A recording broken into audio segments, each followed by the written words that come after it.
Hello, I'm Leslie Anderson, Director of Collections, Exhibitions, and Programs at the National Nordic Museum. It's my pleasure to welcome you to this fireside chat with Finnish Minister of Transport and Communications, Timo Harakka, which is moderated by Tuula Rytilä, Corporate Vice President of Microsoft Digital Stores. This is the second program in the Nordic Innovation Series, which debuted with Diplomats in Dialogue, a conversation between Finnish Ambassador Mikko Hautala, who's here with us today, and Norwegian Ambassador Anniken Krutnes. For this program, we wish to thank the Embassy of Finland in the United States, Neste, Microsoft, the Scan Design Foundation, and the Barbara Osher Pro-Suecia Foundation. I now ask Tuula Rytilä and Minister Harakka to join me on stage to begin this conversation. Thank you. Well, good morning, everybody, and welcome to rainy Seattle. And welcome everybody here at the National Nordic Museum, and welcome everybody who's watching the recording later on. And my name is Tuula Rytilä, and my day job is I work at Microsoft, and I run the digital stores business there. But I am a passionate Finn about technology, and I'm also lucky to be one of the trustees on the board of the National Nordic Museum. And we're here today to talk about Nordic and US collaboration, innovation, technology. And we're very, very happy to welcome Mr. Timo Harakka, who is the Minister of, let me get this correctly, Transport and Communication of Finland. And like we heard from Leslie, Finland is now leading 2-0 because we have a second Finnish guest, so warm welcome to you, Timo. And why don't we just give the floor to you then, and the mic to you, and you could tell us a little bit about your role as the Minister of Transport and Communication and a little bit of your priorities. Thank you, Tuula. Good morning, everyone. It's a pleasure and privilege to be here, and I congratulate you of this beautiful building you've been able to build here. It's absolutely awe-inspiring, and this space is so beautiful. And I'm really proud that we have such a great presence of the Nordic countries here in Seattle, Washington. And hopefully my visit and my team and the business entourage will also enforce this feeling. It feels home, both in this building and weather-wise as well. So I hope we have this good start for this trip. As a Minister of Transport and Communications, people often ask, what do these two things have in common? So actually it's two words. First, if you want to think about infrastructure, so we take care of the physical infrastructure, both roads, rails, and regulations concerning transport, but also infrastructure for digital and data. And then the other keyword is networks. We have a very strong thinking of networks. And it's not a coincidence because, as you might know, the digital and data networks of Finland, we've always wanted to build robust, resilient, and secure networks to enable large volumes of data and traffic. And our ministry is priding itself on trying to provide smart regulation, innovation-friendly regulation for companies to invest on data and digital economy. And so far, I think it's been rather successful.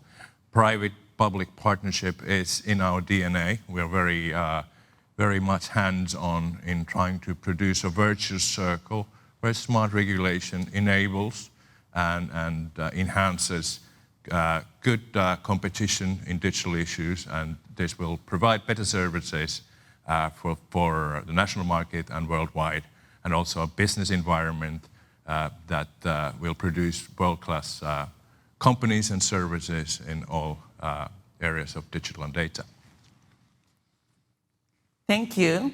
And now that you have two Finns on the stage, we will do a little bit of selling here.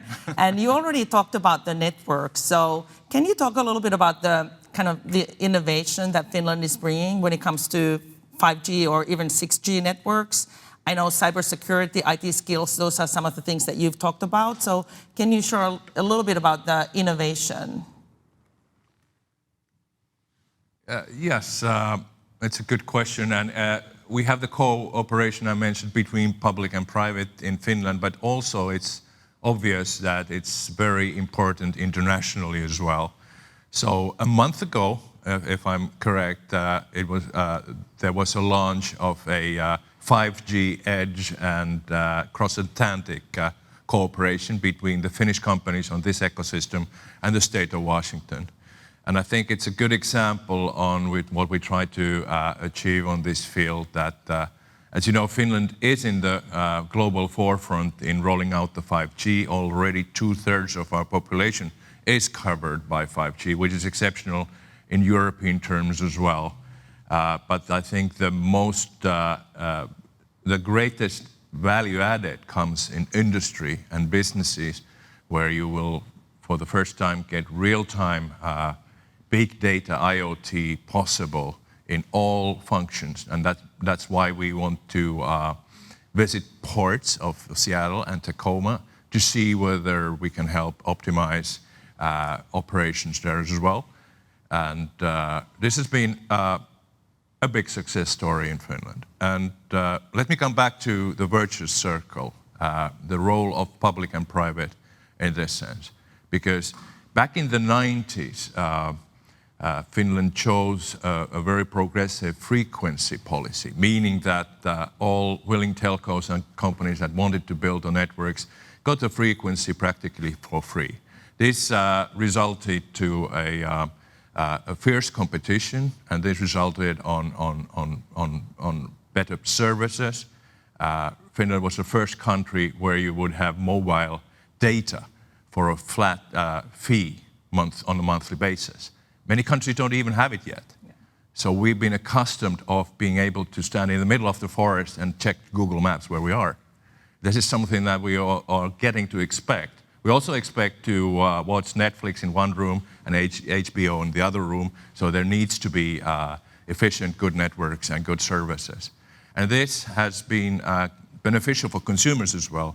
And since the national markets are so small, these companies are also getting good incentives to R&D and to innovate for a larger market in Europe and globally. So this has been a virtuous circle all around, and my job is to keep it going. Now, obviously, 6G is the next step, and I'm not sure that someone is talking about the 7G already, but we have in Oulu, which used to be a very prominent Nokia town, this what we call the 6G flagship RDI ecosystem. Has already 1,000 organizations participating in this ecosystem. And there is already a 6G test network operating. There are a few American companies within this ecosystem already. So we're expecting this to be even more efficient and robust network that enables companies to have real-time big data harnessing and real-time AI working on this very efficient connectivity. So you mentioned ecosystem. So let's talk a little bit about partnerships and the purpose of your visit here in United States and Pacific Northwest as well. Can you talk a little bit about what's essential in these partnerships between governments and countries and regions, and especially when it comes to technology?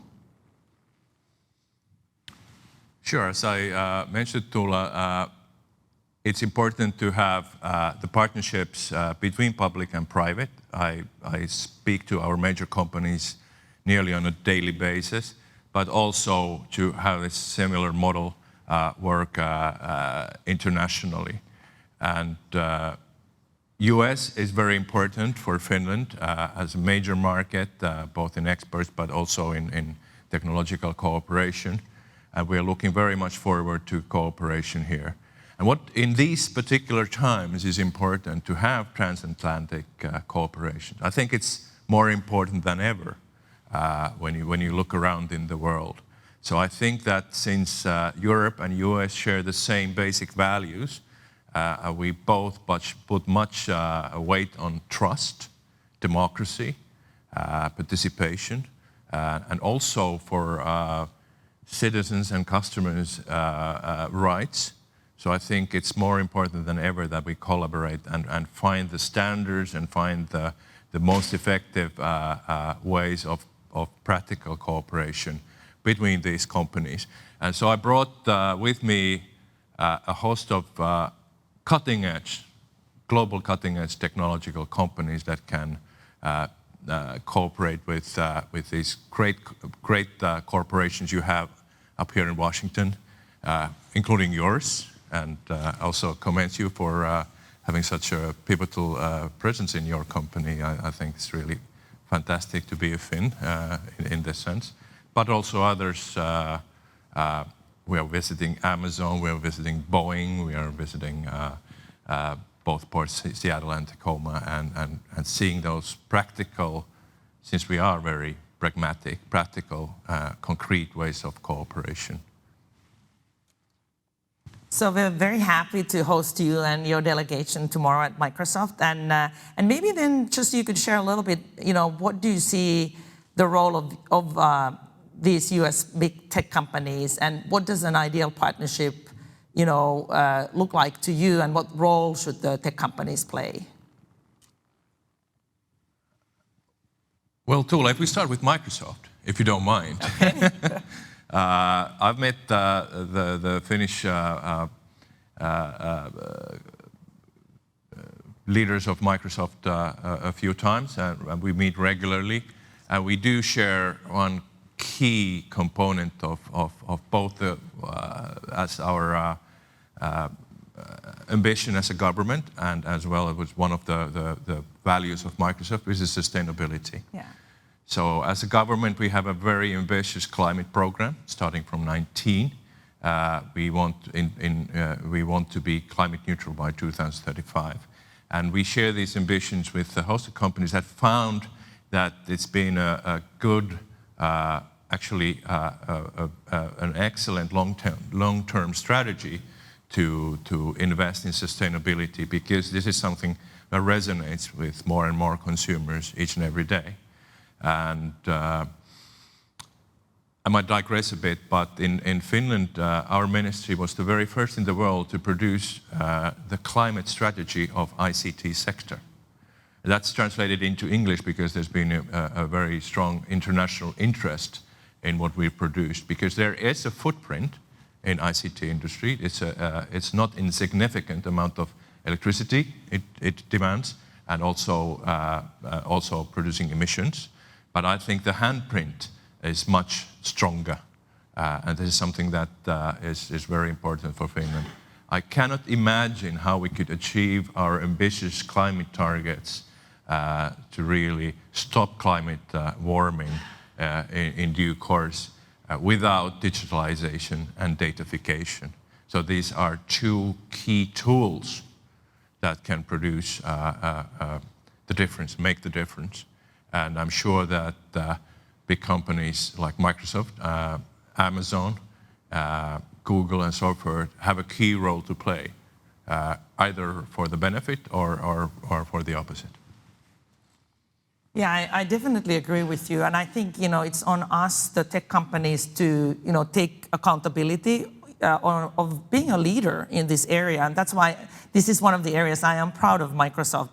Last year in January, we announced that our target is to be carbon negative by 2030. And we are on the way to do that, and even take back all of our emissions by 2050. And we don't have the technology for that today, but if we don't set that ambitious target, we won't get there. So I agree with you, and I'm proud of the way our company is stepping up. I think we won't talk a lot about COVID today, because I think a lot of us are tired of that topic, and it feels to be very well discussed. But I did want to ask you, because I think Finland managed to make a little bit of a digital leap as well when this remote work and remote everything hit, and I've certainly seen that in my business. So can you talk a little bit about how you've taken this crisis as an opportunity for a digital leap? Well, I'm sure you've seen it, because we all use Teams. Yes.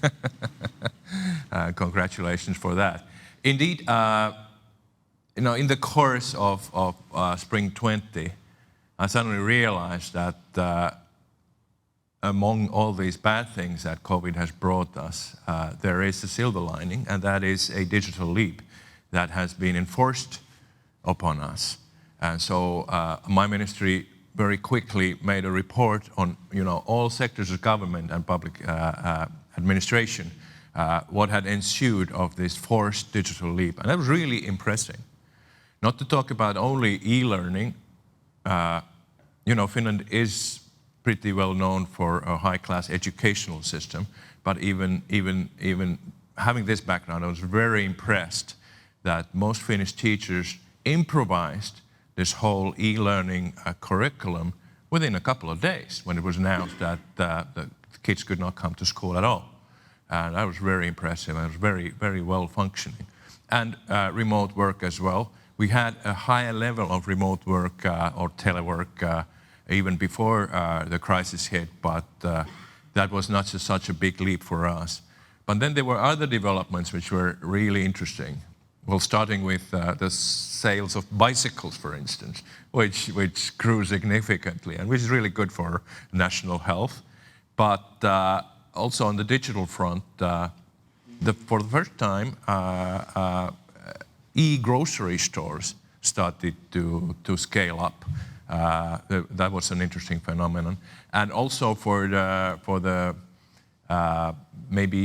future, a very significant thing was that also e-doctors were much more widely used. And particularly by people elderly people who had not that, don't have that many smartphones or digital devices at their disposal. That was very impressive. And in general, I felt that I was most impressed by senior citizens who really got to know all these digital devices and services, and maybe in some cases had even better contact with their loved ones than they had before, because they got to use the smartphones and so forth. Well, as I told earlier, we started from a relatively high plateau in the first place, because mobile data is something that we are accustomed to. So this was something that we could build upon, and so it seems that Finland has come out of, at least at this point, from the crisis pretty much unscathed.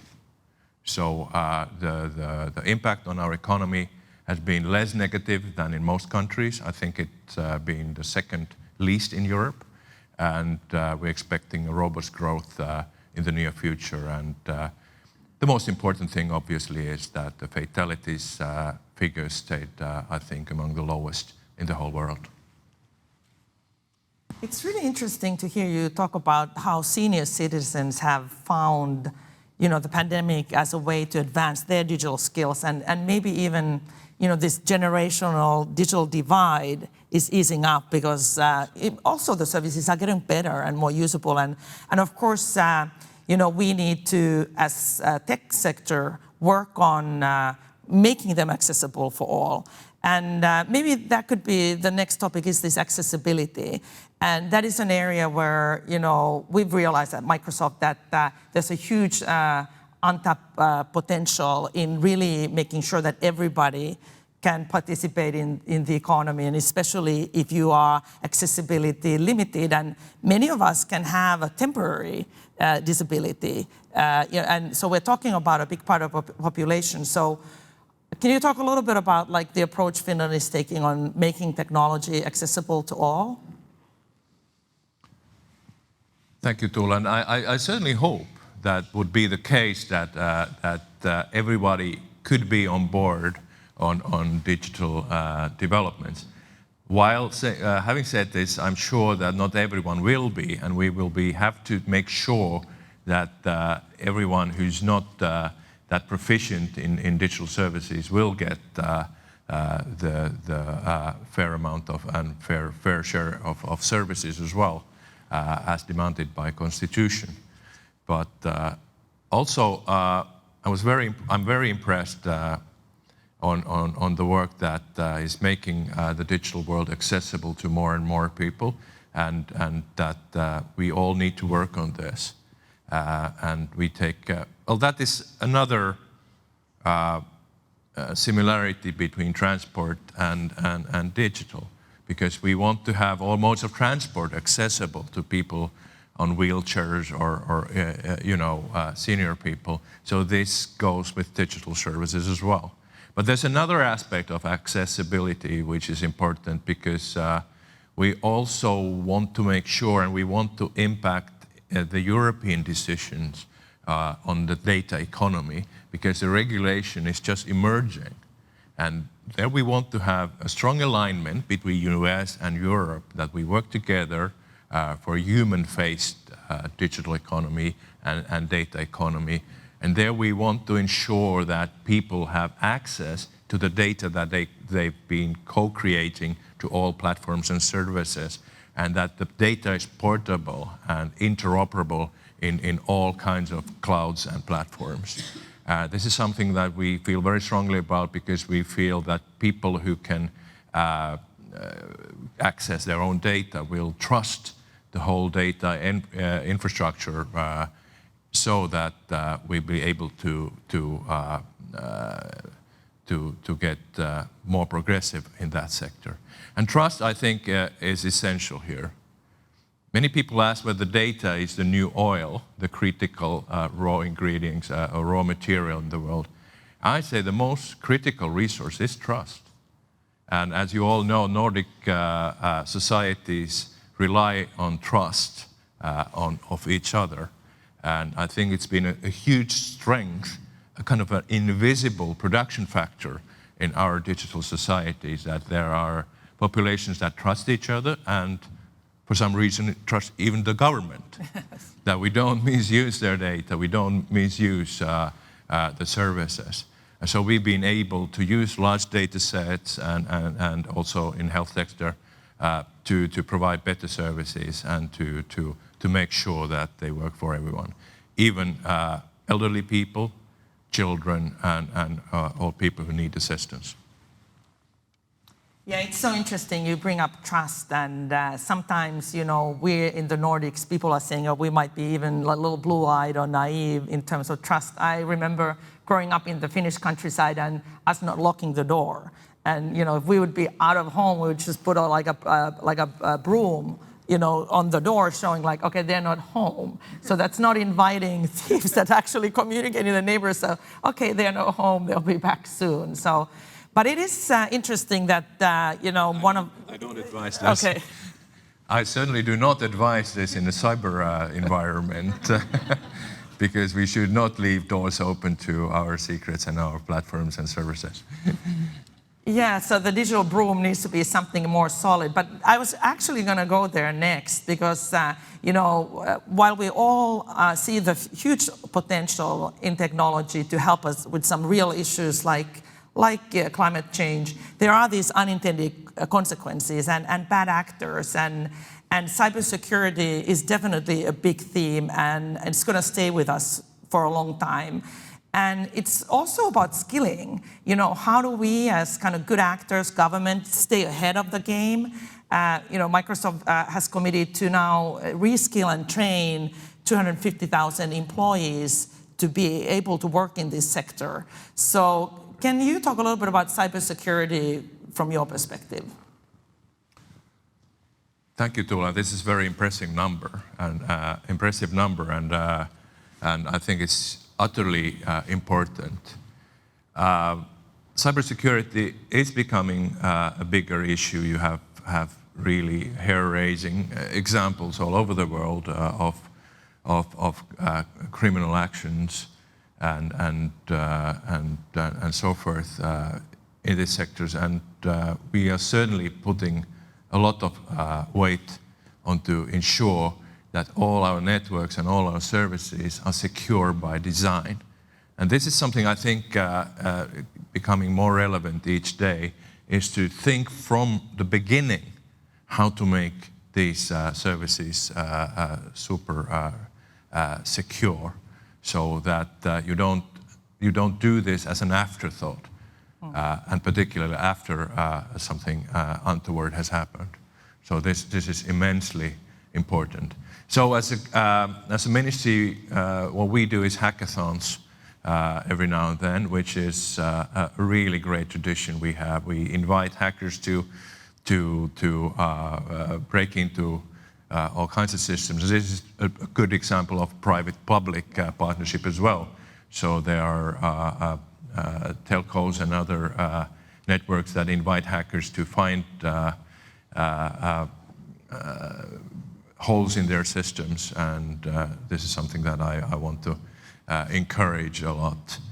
And coming back to skills, I used to be an employment minister when I started back in 2019, and I'm very much agree with you that skills are of utter importance. Well, we have a generation, my kids are 8 and 11, they are digital natives that are growing into a whole different world than where I was born.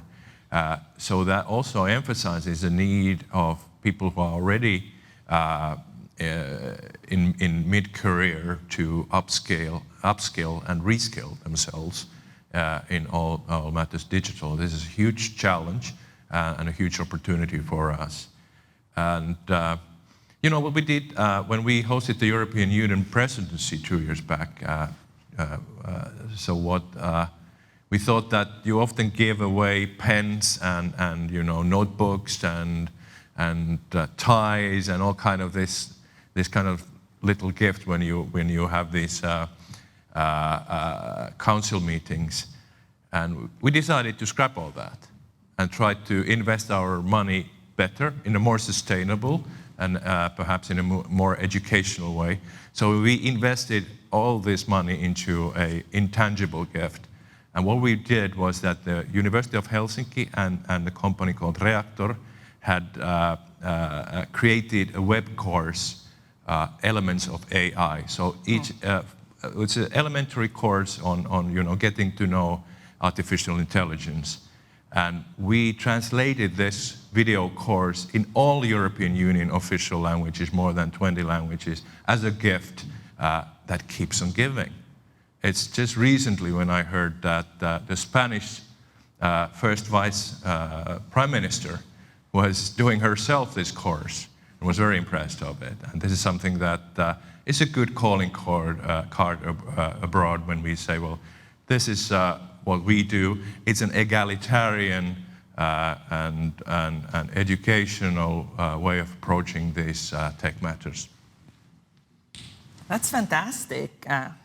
So you've talked about data a few times already. So maybe share a little bit about this idea of you know data sovereignty. How are you thinking about that? You've also mentioned EU and you know, I think I dare to say Finland is a leader in some of these thoughts on the EU level. So how are you and the ministry and the government thinking about data sovereignty?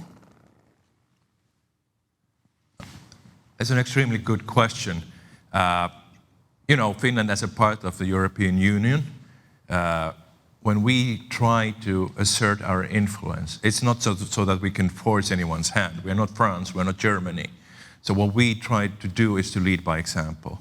So we need to be, you know, the first movers. We want to be initiators. And I think we were pretty successful back in 2019 when my predecessor, the now Prime Minister Sanna Marin, introduced the 5G security toolbox as a common standard for cybersecurity in all European Union countries, which we by and large are following. And the same goes with data economy. These things sound very abstract but and theoretical in many ways, but you will have to consider which are the 5 most influential and biggest corporations in the world, no names mentioned here. The huge importance of being able to manage your own data, to harness your own data. Now, the concept of data sovereignty or strategic sovereignty is very often tossed around in Europe, and we want it to be sovereignty of the individual. So you and I and each one of us could have a control of our data, the ones we produce or co-create in platforms, that we can take it away, so make it portable if we want to, and we can choose, and also our companies can choose wherever they so choose to do, so they are not locked into certain services. But we do not want the sovereignty to be used as a fig leaf for protectionism. There's also a big temptation in larger countries, without naming any names again, that you want to protect your own companies. And for a small country, for a small innovative country, we live on fair competition and level playing field. This is where what we want to enhance all over the world. So what we want to have is more competition on data economy, and we want to ensure that smaller companies have also their opportunities in this larger scheme of things, where very often winner takes it all. So that's what we are trying to do. And again, if the European Union has a strategic goal of producing a digital compass for each member state by the year 2030, or to see the digital decade, what they should do, educating their citizens and also companies for all things digital. So what we decided to do is to produce the first digital compass on a national level. So the others will copy ours.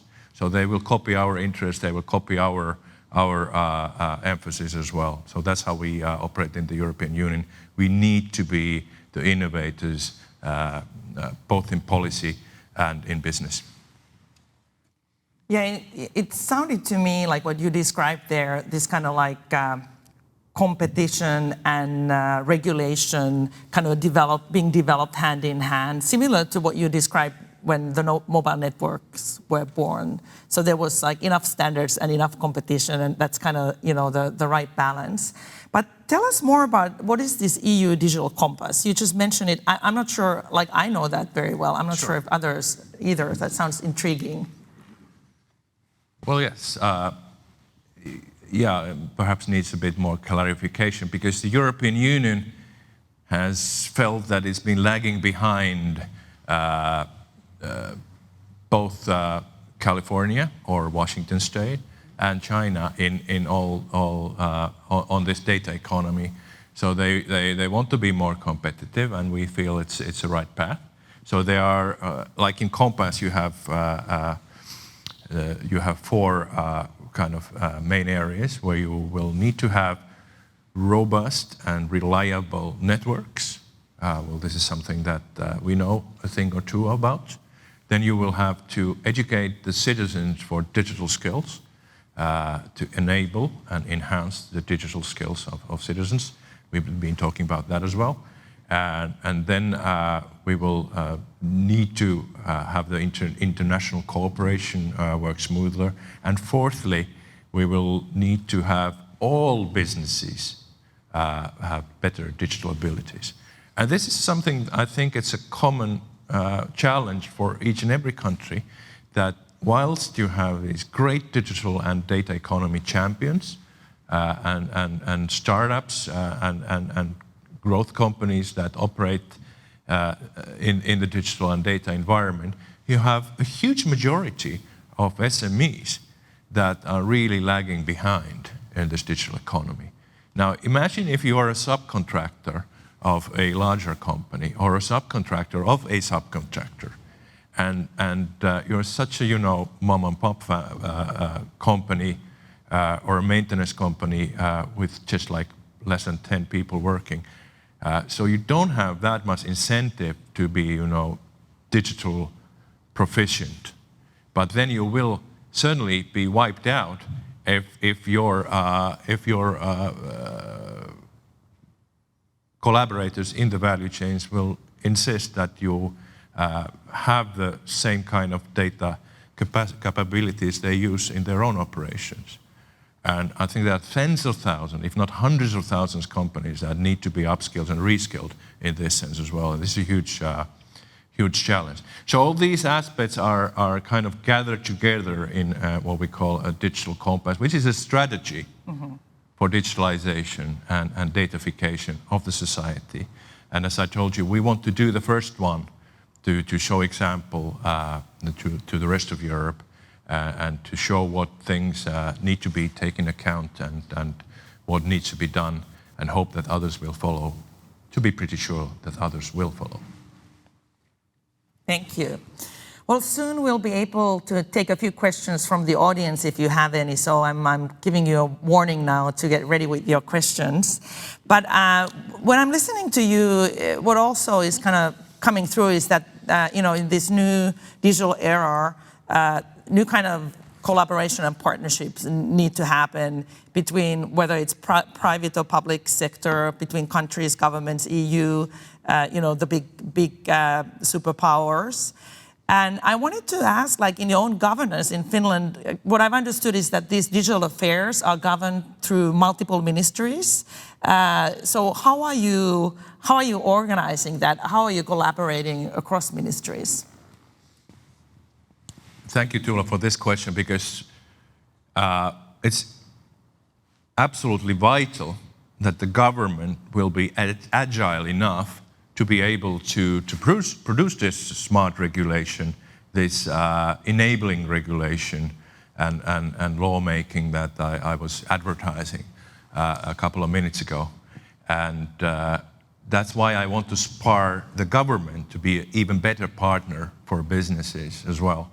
So we have, as you know, digitalization and issues digital are not in the domain of a particular ministry or a particular branch of business either. All business need to be digitalized and datafied. So also in government, it falls into the domain of several ministries. So we have 3 ministries in Finland that handle most of these issues. And as often in government, they work in silos. They don't communicate or prioritize and so forth. So there are a lot of resources that need to be used more efficiently. So what we've done recently is to pull up our resources, to put these 3 ministers, of which I'm one, to work together, to have all issues and policies gathered under one umbrella. To start with, we had to form a kind of a broader picture. What kind of project we have in government, and came up with 75 boxes. Okay, 75 projects that need to be, coordinated and prioritized. And obviously, there's also something that is also done very inefficiently. So I'm the first chairman of this trio. So we don't have just one digital minister, but we have 3. So I'm the first chairman, and then my colleague will be the second chairman, and so forth, or person. And also we've wanted to finally create a one-stop shop for all matters digital and data. So you don't need to know, if you have a startup or a business, that which specific ministry you need to contact on a specific issue, because it's something you don't need to know. But you just address our digital office, digitoimisto, and they will take care of the relevant authorities that need to contact you.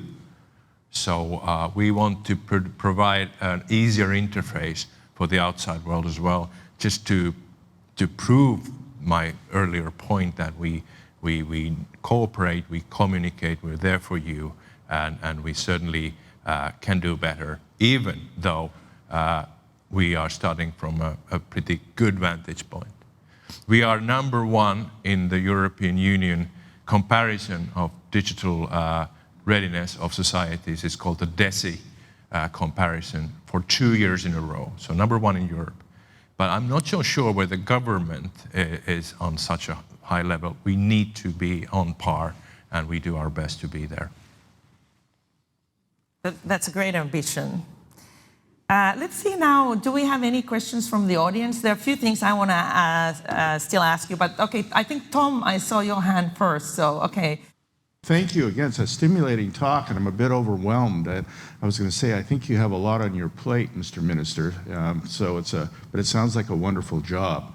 Amazon announced, big company here, of course, that they're investing in a company called Rivian, and they're presumably going to get 100,000 trucks, and they're also experimenting with driverless technology in Seattle so that there can have delivery. So I guess that's a big part of either 5G or 6G. Is Finland working on those projects for transportation, actively combining the energy efficient electric vehicles and driverless technology?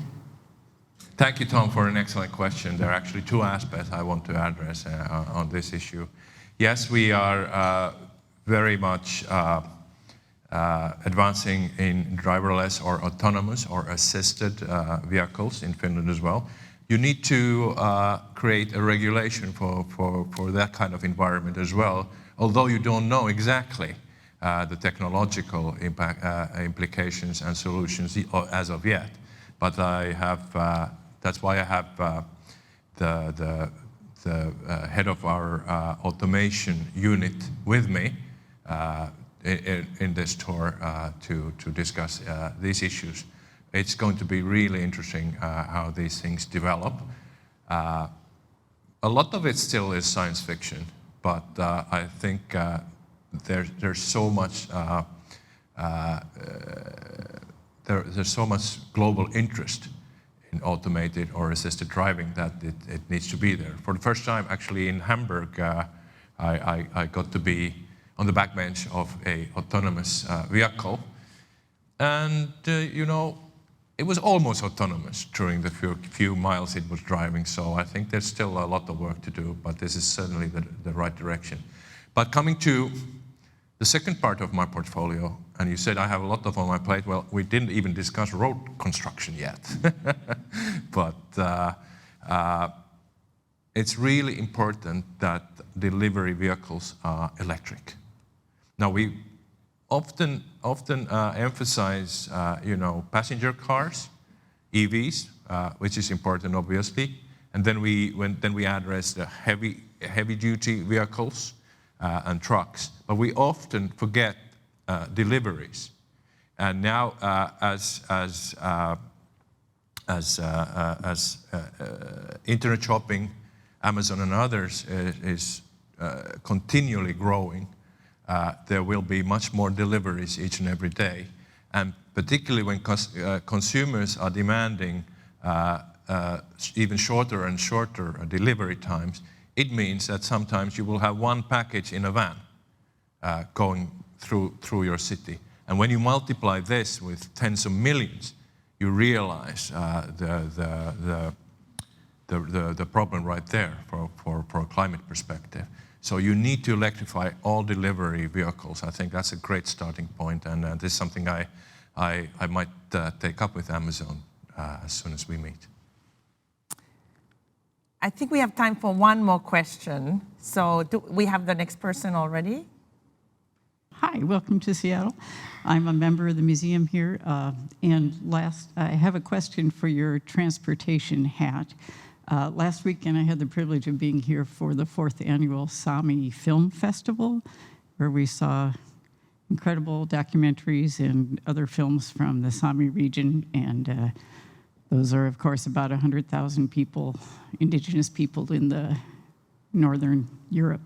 One of the films focused on it was a documentary from Finland, probably from a couple years ago, talking about their challenge facing a possible Arctic railroad going up in the north to connect to the Baltic, to the sea up there in Norway.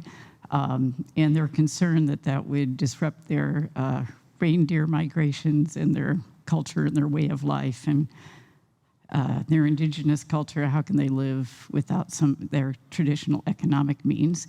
I saw an article from March of this year that said that the Lapland Council voted that down 43-3 for economic reasons and also to preserve Sami culture. I wondered going forward, I saw another article about a Finnish entrepreneur that was going to work with Chinese investors to make a tunnel from Helsinki to Tallinn, and they would want that piece up to the Arctic region. But as you know, with the Arctic Sea melting, and for both economic and security reasons, that's becoming such an important area. And I wondered how Finland can deal with those issues, as well as any mining extraction, and at the same time respect the preservation of indigenous cultures up there. Thank you. Thank you.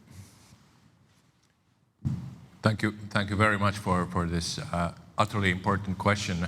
As you know, Arctic issues are of great importance to Finland, and we want to be also very prominent on this front, particularly protecting the very fragile environment in those areas which increasingly are of interest for superpowers near and even further away.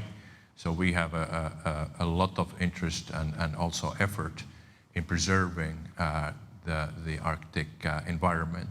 One of the very first decisions I made is that Arctic Railway will never happen.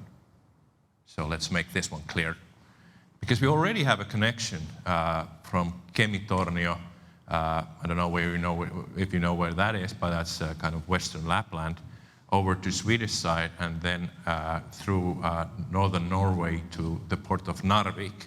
So that is already, to most practical purposes, an Arctic hub for our use as well. And they're already operating and container train traffic from that port throughout Finland all the way to central China.